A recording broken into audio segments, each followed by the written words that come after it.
Прывітанне, сябры! Згодна з пірамідай чалавечых патрэбаў Маслоў, самавыяўленне знаходзіцца на апошнім альбо на першым месцы. Гэта як паглядзець.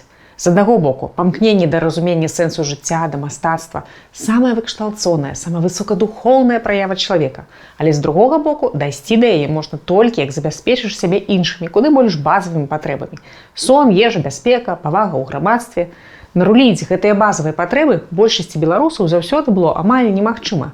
Таму такі шацунак выклікаюць людзі, здольныя ствараць у такіх жорсткіх умовах нешта сваё, фантастычнае, і напаўняць нашае жыццё прыгажосцю і сэнсам. Беларускія мастачкі і мастакі. Пачнем, вядома, з самага нашага знакамітага мастака Марка Шагала. І хоць за сваё жыццё ён паспеў пажыць і паствараць у некалькіх краінах, прыкметы роднага Віцебска можна пабачыць фактычна на любой ягонай працы. Мойша Сігал, да таго, як стаць Маркам Шагалам, прыйшоў на свет у 1887 годзе у Лёзні, недалёка ад Віцебска. Ён казаў, што нарадзіўся падчас вялікага пажару і мёртвым, і толькі дзякуючы намаганням павітух ажыў. Таму адна з ягоных улюбёных выяваў – чырвоны певень, сімвал агня і жыцця.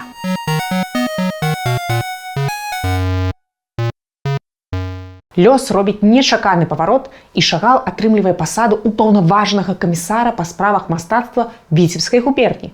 Шагал выкарыстоўвае свае новыя магчымасці, каб заснаваць віцебскую мастацкую вучэльню, дзе пазней выкладаў і развіваў ідэі супрэматызму Казімір Малевіч. Марк ладзіць фантастычнае святкаванне першай гадавіны савецкай улады, гіганцкія плакаты, гірлянды, аркі. Але народ, стомлены вайной і рэвалюцыяй, грандыёзных задумах Шагала не зразумеў. Неўзабаве мастак страчвае уплыў, пасаду і вучэльню і ў роспачы з'язджае з роднага Віцебска. Як пазней высветліцца, назаўжды. Шагал пераязджае ў Маскву, пасля ў Берлін і даязджае да Францыі. Усе старыя працы згубленыя ён малюе па памяці. Пасля акупацыі Францыі Шагал пераязджае ў Амерыку, дзе раптам памірае каханая Бэла. Страта радзімы, праца ў каханай, выпрабаванні, якія могуць зламіць чалавека. Але Шагал перажыў усё гэта. Перад ім заставалася яшчэ больш за 40 год вельмі яскравага творчага жыцця па ўсім зямным шары. У СССР мастак прыехаў толькі аднойчы па асабістым запрашэнні міністркі культуры Кацярыны Фурцавай у 1973 годзе. Але ў Віцебск мастак ехаць адмовіўся. Лёс нашай наступнай гераіні фактычна супрацьлеглы. Алена Кіш нарадзілася ў 1896 годзе ў мястэчку Раманова Слуцкага раёна. Зараз гэта аграгарадок Леніна.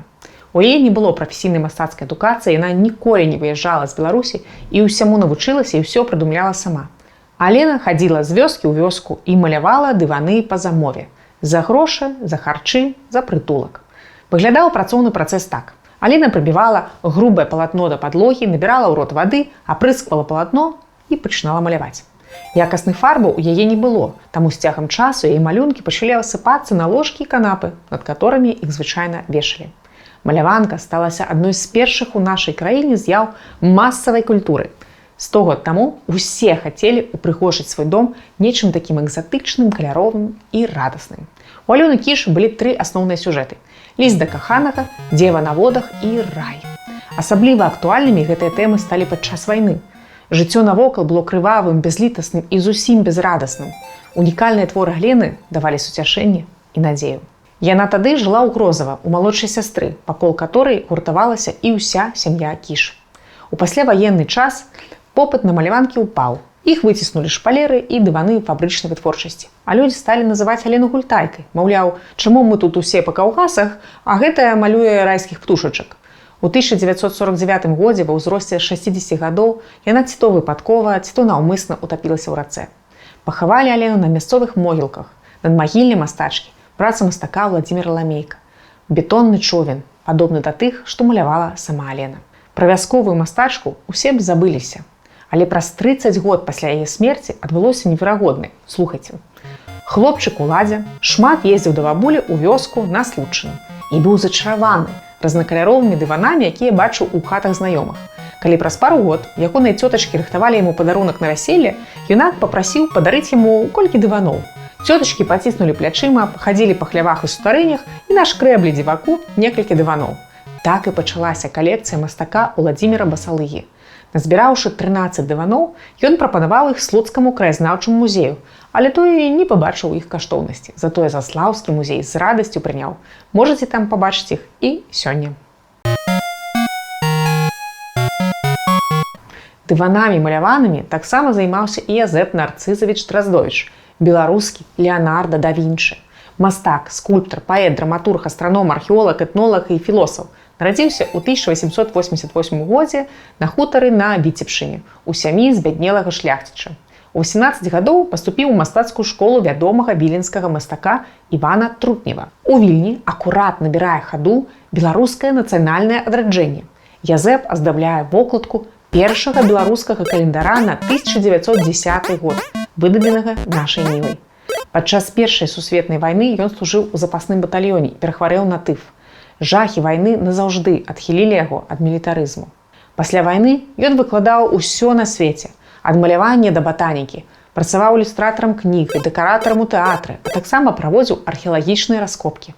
Дзякуючы ягоным замалёўкам горада мы ведаем, як выглядала тагачасная сталіца. Пасля пераходу Мінска пад польскую ўладу мастак адпраўляецца ў этнаграфічны паход па заходняй Беларусі і стварае некалькі ёмістых альбомаў графікі. Вы дакладна бачылі ягоныя замалёўкі ў падручніках. Драздовіч стаў першым нацыянальным мастаком, які поўнасцю пагрузіўся ў гістарычную тэматыку сваіх работ. Ствараў партрэты беларускіх князёў, вывучаў замкі, старажытныя гарадзішчы і манастыры. Ён першы стварыў партрэт Францыска Скарыны, пачаўшы тым самым з крым'яну, якая працягваецца дагэтуль.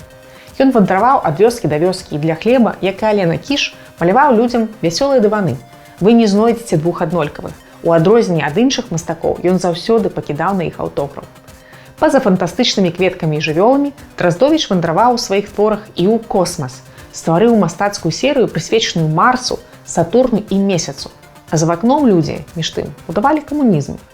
Пасля вайны Савецкаму Саюзу патрэбныя былі не выдумкі аб нябесных сферах, а рабочыя рукі будаўнікоў. У публікацыях яму адмаўляюць, у саюз мастакоў не бяруць. І ў 1954 годзе мастака-вандроўніка знаходзяць без прытомнасці на дарозе і адпраўляюць у бальніцу, дзе ён і памірае. Ягоная творчасць працягвае цэнзуравацца. Адна з ягоных галоўных карцінаў не ўключаецца ў альбомы і афіцыйныя выставы, але мы вам яе пакажам. І вы паспрабуеце зразумець, чаму.